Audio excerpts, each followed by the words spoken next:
The Light of a Brighter Day by Helen Keller. I choose for my subject faith wrought into life apart from creed or dogma. By faith, I mean a vision of good one cherishes and the enthusiasm that pushes one to seek its fulfillment, regardless of obstacles. Faith is a dynamic power that breaks a chain of routine and gives a new, fine turn to old commonplaces. Faith reinvigorates the will, enriches the affections, and awakens a sense of creativeness. Active faith knows no fear, and it is a safeguard for me against cynicism and despair. After all, faith is not one thing or two or three things. It is an indivisible totality of beliefs that inspire me. Belief in God as infinite goodwill and all-seeing wisdom, whose everlasting arms sustain me in walking on the sea of life. Trust in my fellow men, wonder at their fundamental goodness, and confidence that after this night of sorrow and oppression, they rise up strong and beautiful in the glory of morning. Reverence the beauty and preciousness of the earth, and a sense of responsibility to do what I can to make it a habitation of health and plenty for all men.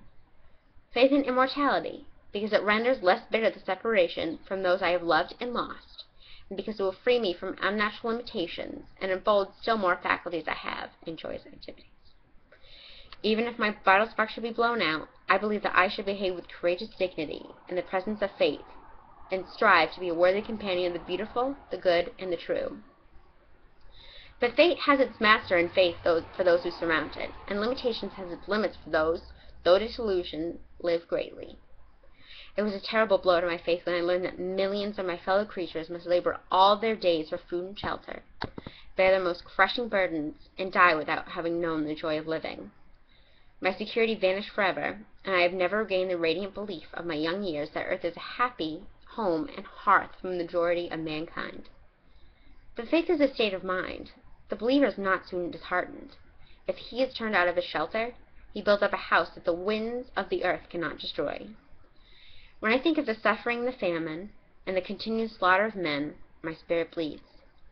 But the thought comes to me that, like the little deaf, dumb, and blind child I once was, mankind is growing out of the darkness of ignorance and hate and into the light of a brighter day.